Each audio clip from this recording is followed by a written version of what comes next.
Assalamualaikum warahmatullahi wabarakatuh. Alhamdulillah rabbil alamin, hamdal hamidin, hamdal mustaghfirin, hamdan yuafi ni'amahu wa yukafi'u mazidah.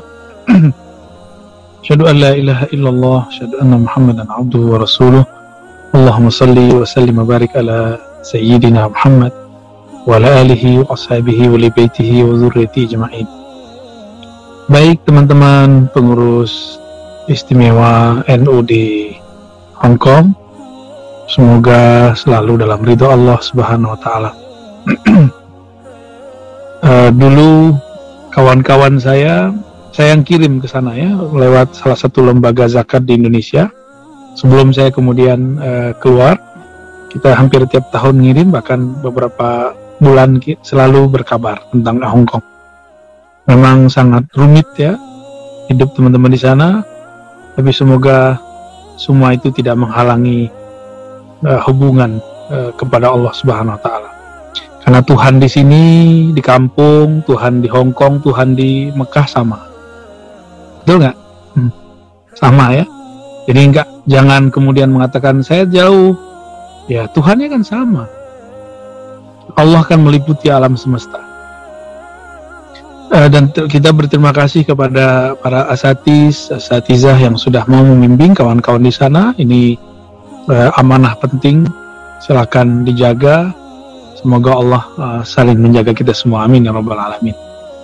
Meskipun tadi sudah baca Al-Fatihah, mari kita mengkondisikan kolbu. Semoga Allah membukakan hati pikiran kita dengan baca surah Al-Fatihah. A'udzubillahi minasyaitonir rajim. Bismillahirrahmanirrahim. Iyyaka na'budu wa iyyaka nasta'in. Shiratal ladzina an'amta 'alaihim ghairil maghdubi 'alaihim waladdallin. Ya, saya juga masih di perjalanan mau ke Serang. Ini lagi di rest area. Mohon maaf kalau ada bunyi suara mobil masuk ya. Kajiannya agak terlalu banyak nih, judulnya mungkin saya ambil dikit-dikit ya. Rajab, Sya'ban, Ramadan. Ini kan kebanyakan ini ya. Tapi kita gabung boleh ya, mengikuti Imam Ibnul Jauzi. Ada namanya Imam Ibnul Jauzi, kawan daripada Imam Ibnu Asakir, kawan juga dari Imam Ibnu Qudamah, murid dari Syekh Abdul Qadir Jailani yang sering kita kirimkan Al-Fatihah. Beliau punya kitab judulnya At-Tafsirah. Di dalam At-Tafsirah beliau menyebutkan hubungan antara Rajab, Sya'ban, Ramadan. Meskipun hadisnya tidak sampai derajat sahih, tapi hadis ini disebutkan bahwa Rajab syahrullah, Sya'ban syahru Muhammad, ya syahri ana itu, dan Ramadan syahru ummati. Rajab itu bulan Allah, Sya'ban itu bulan Nabi, Ramadan bulan umat Nabi Muhammad. Secara riwayat hadis ini tidak sampai derajat sahih, namun untuk menjelaskan fadail, keutamaan ini boleh, tidak masalah ya. Dari mana kita tahu Rajab syahrullah? Itulah musyahadah, pertemuan kerohanian, pencapaian kerohanian terbesar Nabi Agung Nabi Muhammad SAW pada bulan Rajab. Dan Rajab juga merupakan bulan haram pertama. Jadi satu-satunya bulan haram. Bulan haram itu artinya bulan suci, yang mana orang Arab dulu kalau berperang langsung berhenti. Mereka tidak ada yang berani berperang pada bulan ini. Nah, pada bulan Rajab inilah terjadi peristiwa agung, yaitu Nabi Muhammad SAW diangkat ke Arasy. Di sanalah beliau mencapai qurb al-haqiqi al-ali al-a'la, jadi mencapai kedekatan tertinggi kepada Allah SWT dengan sujud di sana. Jadi bukan Allah bertempat tinggal di sana, karena Allah maha bebas, maha suci daripada ruang dan waktu, karena dialah sang pencipta waktu, dialah al-dahr. Jadi aras itu simbol Nabi itu sujud di atas aras, maka itulah kedekatan beliau dengan Allah Subhanahu wa ta'ala. Ada pun Sya'ban. Nah, Sya'ban ini nanti ada namanya nisfu Sya'ban. Nisfu Sya'ban, teman-teman semua. Jadi kalau saya buat coret-coretan ya. Tadi Rajab. Jadi kan kita sedang berbicara ini lagi Rajab. Nah, Sya'ban. Nanti ada Ramadan. bulan Rajab itu biasanya orang-orang dulu menyembelih untuk mendekatkan diri kepada Allah, atau orang Arab itu dulu kalau punya ternak, jadi mereka punya usaha ternak, maka ternak yang pertama lahir itu disembelih, maka disebut atirah, ya. Atirah. Lalu Nabi kemudian mengatakan la atirata, la far'a wa la atirah, nggak ada lagi far'a, nggak ada lagi atirah. Itu hampir mirip maknanya. Maka di ujung bulan Sya'ban, ulama ahli sejarah menyebutkan tanggal 27 terjadilah sejarah besar yang kita sebut Isra dan Mi'raj, ya. Kemudian pada bulan Sya'ban nanti ada 15 Sya'ban. Inilah yang disebut syahri. Sya'ban itu bulanku. Maksudnya apa bulanku? Nisfu Sya'ban secara harfiah berarti pertengahan Sya'ban. Ini bulan apa, hari apa ini? Nisfu Sya'ban itu adalah hari, kalau boleh saya sebut, kalau dalam ilmu ma'rifat, ya, setelah Allah meniupkan ruhnya bernama Ahmad, ya, dari Ahmad itu memancarlah, jadi Allah memandang kepada ruhnya Ahmad, memancarlah dari situ Nur Muhammad. Nur Muhammad inilah yang kemudian menyebar menjadi alam semesta, dan itu terjadi kemunculan Nur Muhammad itu kalau di akumulasi penanggalannya di tanggal 15 nisfu Sya'ban. Maka kemudian dalam hadis Imam Abu Daud, hadis Imam Ahmad dikatakan ini bulan Sya'ban adalah bulan laporan amal. Jadi semua amalan kita itu laporan tahunan. Jadi ada laporan harian, ada itu pagi sore, ya. Ada laporan mingguan, hari Senin dan Kamis. Jadi semuanya dilaporkan. Ada laporan tahunan, dan ini yang paling penting. Lalu apalagi? Disebutkan di hadis itu bahwa takdir ditulis. Takdir ditulis. Jadi takdir ditulis, disebarkan pada tahun ini. Maka di situ tertulis siapa yang lahir, siapa yang mati, siapa yang sukses, siapa yang nikah, siapa yang jomblo, cerai, semuanya disebutkan di sini. Nah, ini takdir. Jadi bulan Sya'ban ditulislah semua takdir orang dan diturunkan ke bumi, ya. Nah, itulah bulan Sya'ban awal dulu. Jadi kalau boleh kita sebut awal penciptaan alam semesta, semua takdir tulis diturunkan pada nisfu Sya'ban. Maka ada rahasia berikut daripada nisfu Sya'ban, yaitu malam maghfirah. Apa arti maghfirah? Allah ampuni, kecuali, ya, ini ada pengecualiannya. Allah ampuni semua orang mukmin kecuali siapa yang nggak masuk. Di luar ini ada orang-orang bertengkar,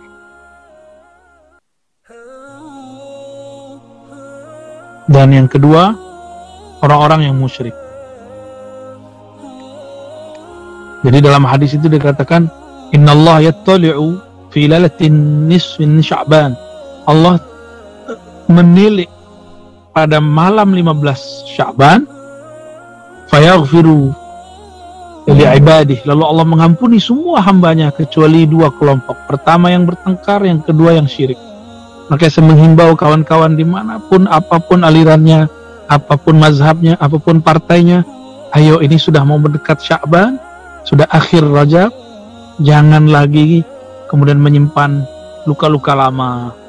Apakah persoalan organisasi, persoalan di majelis, persoalan politik 2019 yang belum selesai, ayo kita perbaiki semua. Jangan sampai nisfu Sya'ban datang kita tidak diampuni oleh Allah karena kita masih bertengkar. Kalau syirik, insya Allah umat Islam sudah kuatlah tauhidnya. Orang Islam jauhlah dari syirik insya Allah. Dan Nabi tidak mengkhawatirkan orang-orang syirik. Nabi mengkhawatirkan ketika dunia silau, politik menyilaukan, kelompok menyilaukan, pemahaman menyilaukan, akhirnya terjadi pertengkaran. Ini yang berbahaya. Nah, inilah rahasia-rahasia daripada nisfu Sya'ban. Dan Nabi mengatakan, aku suka berpuasa di saat amalku diangkat. Itu sebabnya muncul puasa Senin, Kamis, dan puasa pada bulan Sya'ban. Ya. Nah, ini yang paling penting. Nah, teman-teman yang dimakan Allah, Rajab itu oleh ulama salafus saleh, Imam Sufyan, misalnya Imam Ibnul Barak, Imam Syu'bah, itu mengatakan Rajab itu bulan menanam. Apa yang ditanam? Imanan wahtisaban, ya, iman dan rasa harap kepada Allah. Gimana caranya? Mulai bermakrifat, ngaji tentang ma'rifatullah, mulai berlatih. Maka mulai malam nanti coba praktekkan sholat witir. Sholat witir, ya, jangan tinggal lagi tuh sholat witirnya. Dilatih-latih sholat witir. Kalau bisa dimulai 3, 5, 7, kalau bisa 11, ya. Jangan langsung 11, bertahap walaupun kita kuat. Kecuali yang sudah biasa. Lalu kalau kita sudah biasa sholat witir, ya, siangnya kalau bisa puasa, kalau bisa, ya, puasa, usahakan kalau bisa, ya, malamnya sholat, siangnya puasa. Juga puasa batin, ya, puasa emosi dan segala macamnya. Ini harus dimulai. Nah, setelah itu ngapain? Ketika masuk bulan Sya'ban, rintangan yang tadi sholat witirnya mulai diuji tuh, mulai ngantuk-ngantuk, mulai capek-capek. Kalau ketinggalan harus dikodok. Ya, puasanya mulai dibenerin, dirapiin. Maka Sya'ban itu boleh disebut bulan merapihkan tanaman. Bulan merapihkan apa yang kita tanam. Misalnya kita kalau nanam padi, pasti rumput tumbuh. Rumputnya ini harus dipinggirkan, dicabut. Terus diapain? Dipupuk, ya. Jadi ini bulan Sya'ban itu bulan menjaga, merawat, berlatih, ya, berlatih istiqomah. Setelah kita melakukan itu, baru orang begini siap masuk ke bulan Ramadan, ya. Masuk Ramadan tinggal tancap gas, ya. Insya Allah orang begini akan dapat keberkahan 17 Ramadan, ya. Itu malam haulnya orang-orang ahlul badar, dan kemudian Lailatul Qadar, ya. Lailatul Qadar, ya, mulai 17 sampai 29, ya, Lailatul Qadar. Jadi orang-orang ini nggak ujuk-ujuk beramal di malam itu. Nah, inilah yang dikatakan oleh para ulama kita, man arafallah, ya, ini ada ungkapannya. Kita ini kan kalau disebut orang ini malam ganjil nih, Lailatul Qadar nih, kita baru rajin. Tapi ternyata ulama kita ngomong begini, man arafallah, siapa yang kenal Allah, fa kullu lailatin Lailatul Qadar, maka setiap malam dari bulan Ramadan dianggapnya seperti Lailatul Qadar. Lailatul Qadar, ya, setiap malam terasa seperti Lailatul Qadar.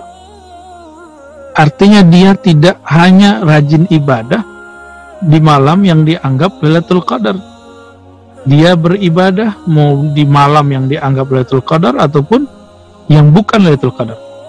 Kita ini bukan hamba qadar, kita hamba Allah yang punya qadar, ya. Siapa yang kenal Allah, nah ini dia, man arafallah, siapa yang kenal Allah, maka setiap malam kullu lailah Lailatul Qadar, bagaikan Lailatul Qadar. Kita hamba Lailatul Qadar atau hamba qadar. Silakan teman-teman coba ditemui, dirasakan hal seperti ini, ya. Ini penting sekali dalam perkembangan rohani kita. Makanya saya katakan teman-teman, puasa di sini, puasa di sana, yang berbeda mungkin cara berbukanya. Puasanya sama, Tuhannya sama. Yang berbeda mungkin cara menghidupkan malamnya. Tapi kan Allah maha mengenal, Allah maha tahu, Allah maha pengertian kok. Mau di sana, mau di sini, kalau emang dasar kolbunya melihat Allah, kolbunya melihat peran Allah, pasti dia akan tetap menjadi hamba Allah, bukan hamba Ramadan, ya. Maka teman-teman, kita ini menjadi hamba Ramadan atau hamba Ramadhani atau hamba Rabbani. Ya, ada dua jenis nih. Ada orang yang hamba Ramadan, ini orang hamba temporal. Hanya bulan Ramadan aja taatnya. Ada hamba Rabbani, hamba yang tidak ada waktu tempat kecuali kalbunya bersama Allah Subhanahu wa ta'ala. Baik, ya.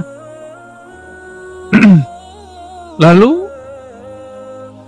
apa yang harus kita lakukan? Ya, kembali ke yang tadi teman-teman, kembali ke yang bagian depan tadi ya. Jadi bulan Rajab, Nabi sudah mereformasi, merevisi kebiasaan-kebiasaan orang-orang di sana, lalu menjadikannya menjadi bulan yang suci. Kita mulai tanam kebiasaan-kebiasaan baik.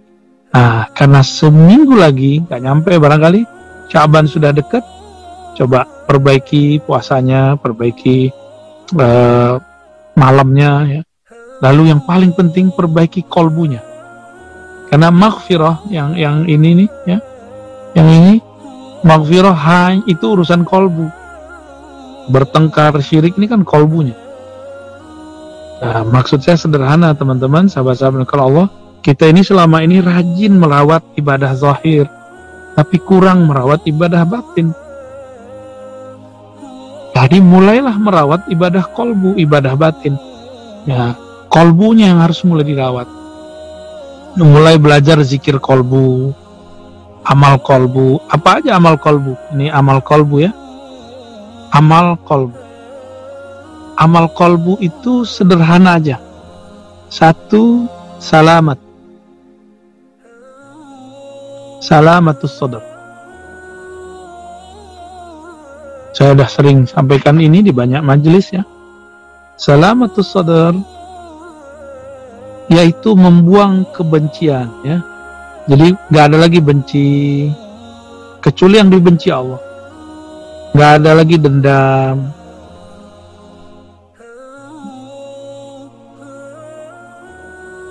Nggak ada lagi merasa sombong, merasa lebih benar, lebih baik ya. Saya yakin di Hong Kong banyak sekali komunitas-komunitas pengajian. Jangan sampai kebencian, dendam, sombong ada ya. Percuma buat pengajian, buat majelis tapi malah gagah-gagahan, sindir-sindiran, itu percuma. Jangan sampai itu terjadi. Ya, kita mau ngaji, mau salamatus sadr. Maka ajak kawan-kawan kita semua, ayo kita salamatus sadr.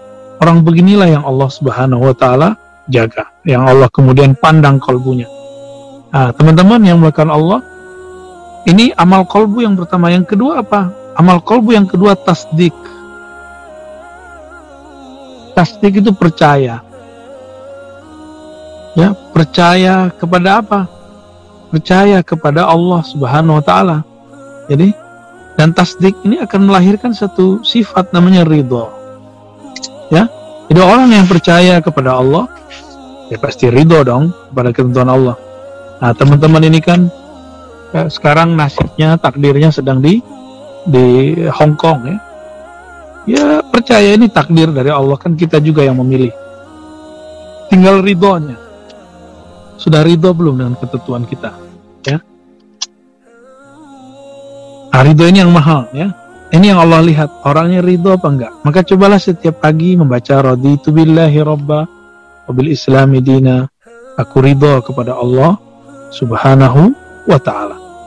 Ya. Dan yang berikut ya, amal kolbu itu adalah zikrullah, zikir khafi.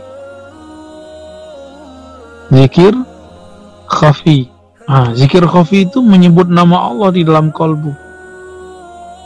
Zikir yang halus, yang tersembunyi dalam kolbu. dia membaca nama Allah, ya, Ar-Rahman, terserah ya, Al-Asmaul Husna ini. Ini bagian dari nama Allah. Nah, zikir khafi, ini amal kolbu, ini yang Allah pandang. Jadi apa yang Allah pandang dari kolbu manusia? Adakah salamat saudara? Kalau salamat saudara nggak ada, dia nggak dapat fadilah 15 Sya'ban, nisfu Sya'ban. Dan yang kedua yang Allah pandang, adakah ridho dalam kolbunya? Yang ketiga yang Allah pandang, adakah nama dia di dalam kolbu kita? Nah, ini yang paling penting teman-teman ya. Kemudian kolbu ini salah satu muskilah dari kolbu. Kolbu itu artinya berubah-ubah. Nah, ini masalahnya. Karena dia berubah-ubah, maka perubahannya ke arah mana gitu. Jika ada noda di kolbu, maka perubahannya pasti ke arah yang negatif. Tapi jika nodanya selalu dibersihkan, maka nodanya akan perubahannya akan menjadi oke. Kita buat ilustrasi. Teman-teman yang dimakan Allah, kata Nabi, idza adznabal abdu, jika seorang hamba berdosa, berbuat maksiat, maka ada noda hitam di kolbunya. 1, 2, 3 kayak gitu. Kolbu ini kan punya mata sebenarnya. Ya. Ini kalau dibuat ilustrasi ya, kolbu itu ada matanya. Nah, mata ini jadi bintitan kira-kira begitu. Matanya jadi ketutup. Kalau udah kebanyakan, matanya nggak bisa lihat. Matanya nggak mampu lagi memandang karena udah katarak matanya. Nah, ini yang harus dibersihkan. Nah, gimana caranya? Inilah kabar gembira dari Nabi Sallallahu Alaihi Wasallam. Jadi jika kita berdosa pada hari ini, itu malaikat cuma nandain doang, belum dicatat jamnya, waktunya ditandain, tapi belum dicatat. Apa yang diharap oleh malaikat? Jadi malaikat Munkar Nakir berharap di akhir malam ada taubat dan istighfar. Nah, ini kabar gembira dari Rasulullah SAW, khusus untuk umat Nabi Muhammad SAW.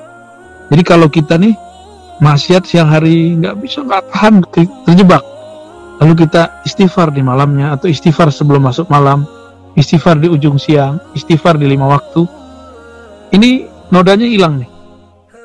Nodanya tiba-tiba hilang gitu ya. Jangan kelewat. Jadi ada orang yang tobat kelewatan sama mata-matanya ketusuk. Semuanya.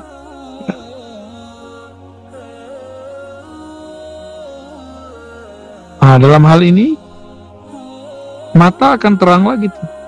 Mata kolbu dia terang lagi. Nah, mata kolbu ini namanya basirah. Yang namanya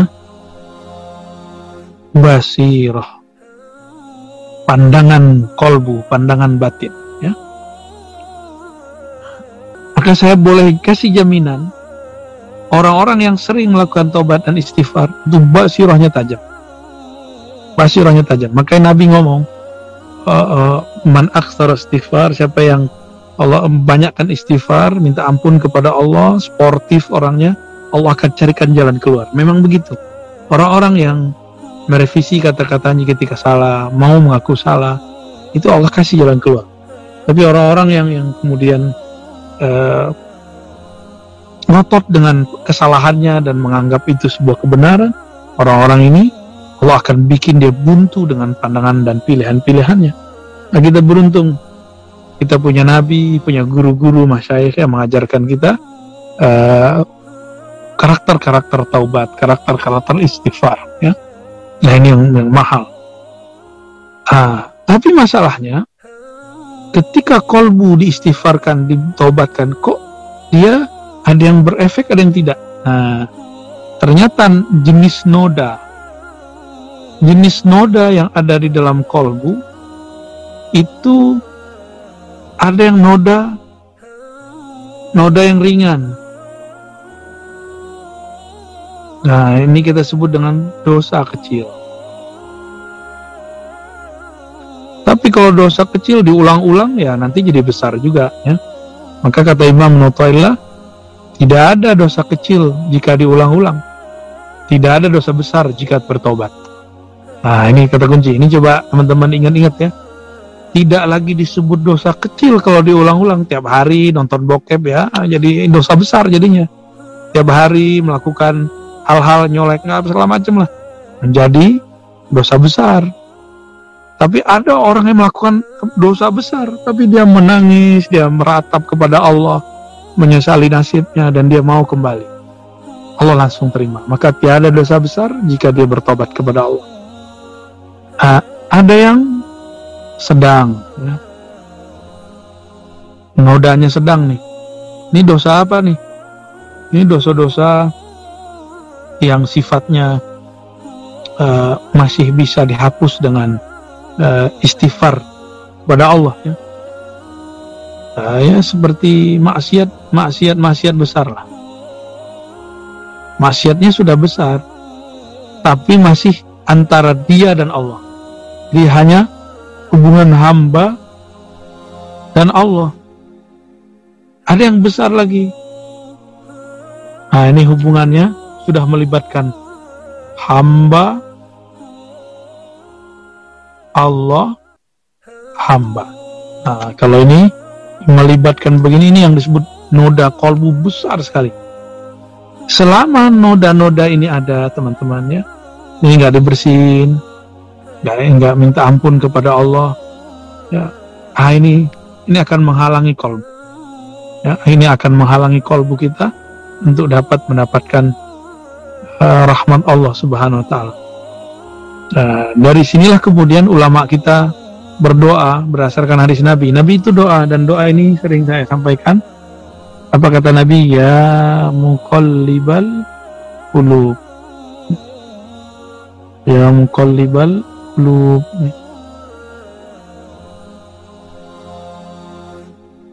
Wahai yang membolak-balik hati, sabbit qalbi ala dini. Tetapkan kolbuku, ya. Sabbit qalbi, tetapkan hatiku ala dinika wa ta'atik, untuk tetap dalam agamamu dan wa ta'atik, ya, taat kepadamu. Nah, ini doa yang Nabi favorit baca. Silakan teman-teman diamalkan, ya. Ya muqallibal qulub, sabbit qalbi ala dinika wa ta'atik. Tetapkan kolbuku, ya, kalaupun dia berubah menjadi lebih taat, dia berubah menjadi lebih berakhlak, ya.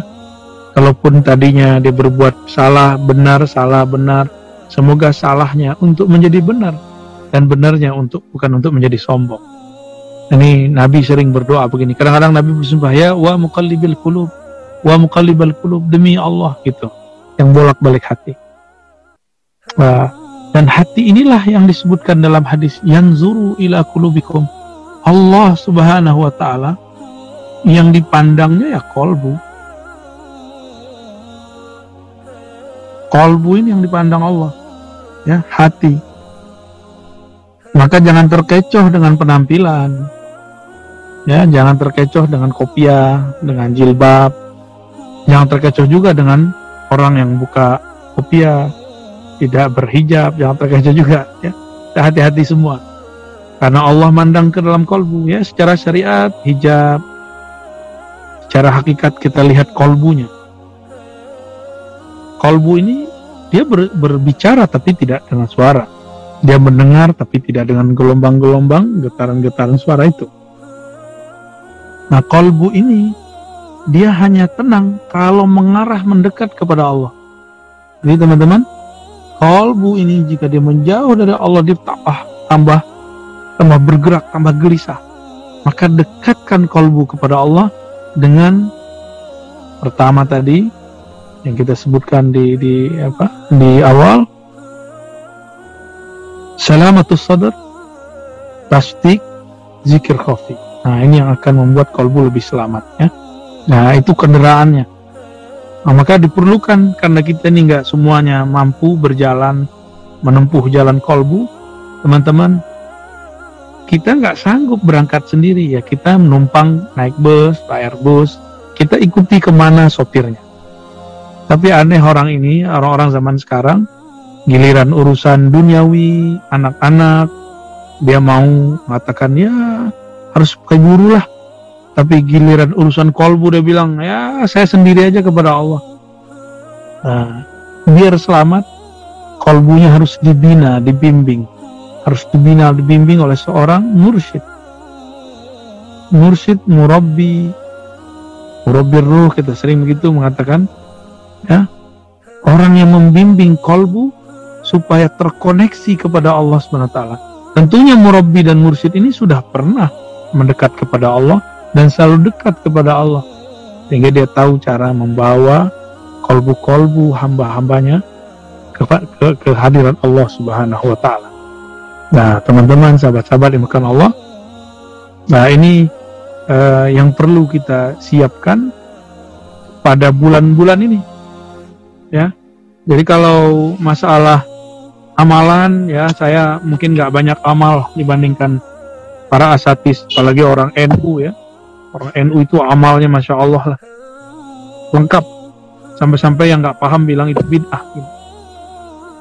Sangat-sangat banyak amalnya orang NU ini, apalagi kalau di kampung ada ruahan, ada nisfu sa'banan, ada yasinan, ada sholawatan, ada dalailan, ada asrokolan, ya, maulid nabi, macam-macam. Yang kurang itu apa di kita semua sekarang adalah merawat si kolbu ini, ya. Nah, ini mumpung kita akan masuk ke bulan Sya'ban, saya boleh menyebut bulan Sya'ban karena Rasulullah itu adalah qalbul alamin, kolbu alam, maka Sya'ban itu boleh disebut kolbu bulan. Di kolbunya bulan ada di Sya'ban, bukan Ramadan, ya.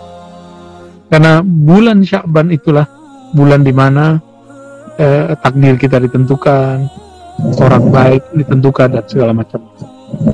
Barangkali itu yang bisa saya sampaikan. Mungkin ada yang mau diskusikan, ditanyakan. Kalau saya dapat jawab, kita jawab. Ya, wallahu a'lam bishawab. Pertanyaan yang pertama dari sahabat Husna.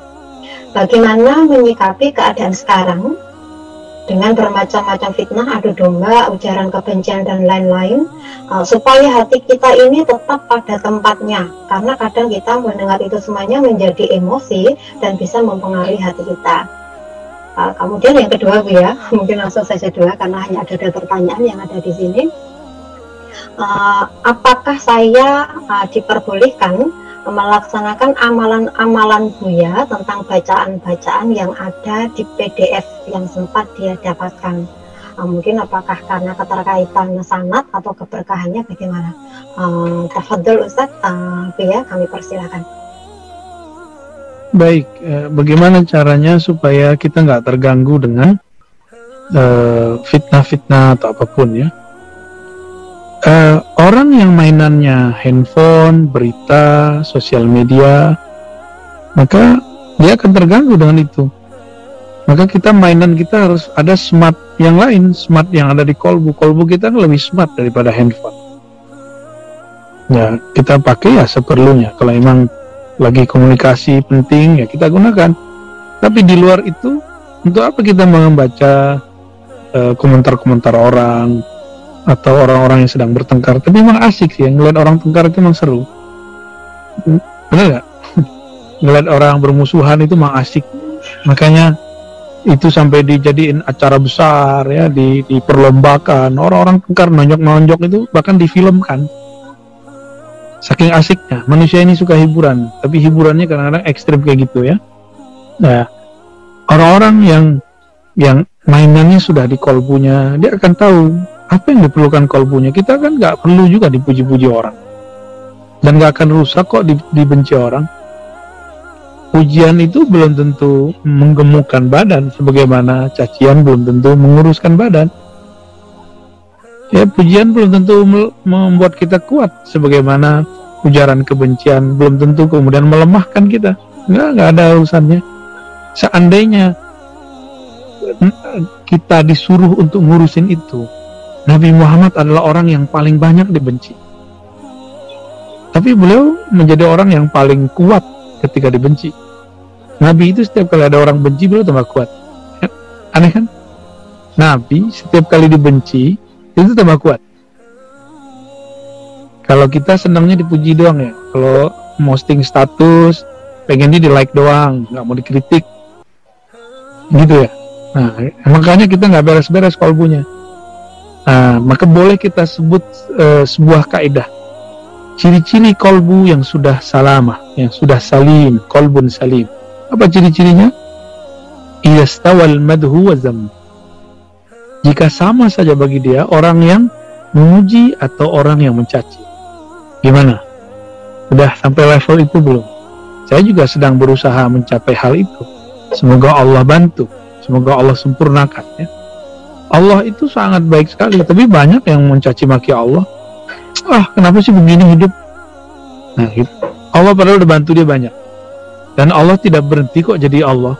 Tuhan gak berhenti jadi Tuhan dikatain gitu. Apakah Allah itu terganggu dalam artian berkurang kekuasaannya ketika ada orang musyrik? Kan enggak ada urusannya.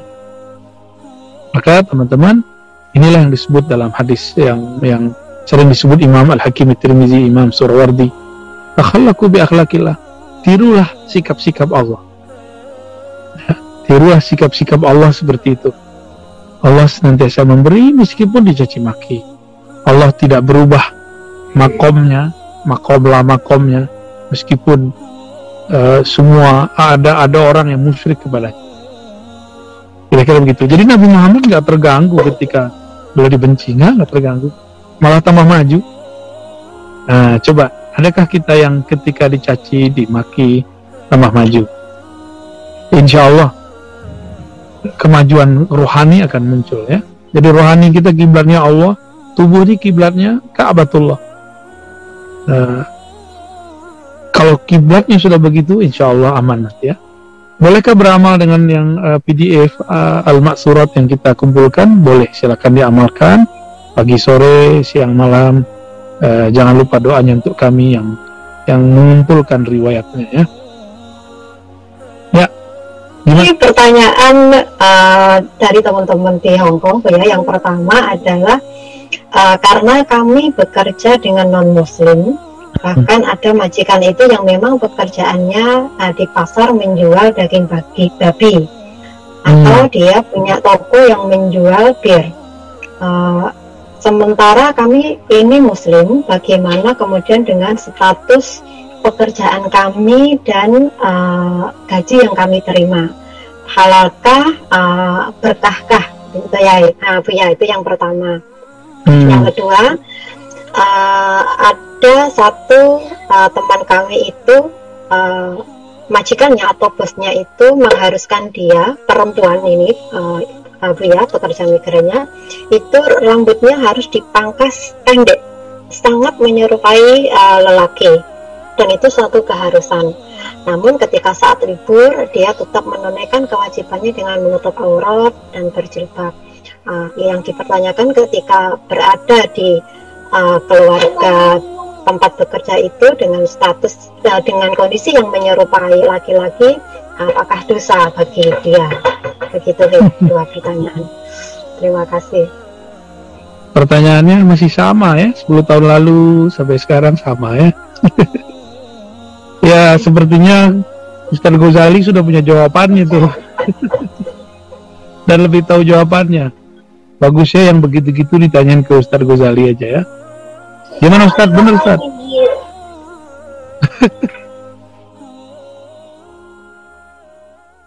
Baik. Saran saya gini teman-teman ya, yang pejuang-pejuang devisa negara ini, kalau tidak nyaman, bertabrakan dengan hati, carilah tempat kerja yang lain. Emang mudah, saya ngomong begitu mudah. Itu lebih mudah daripada menanggalkan apa yang harus kita lakukan ya.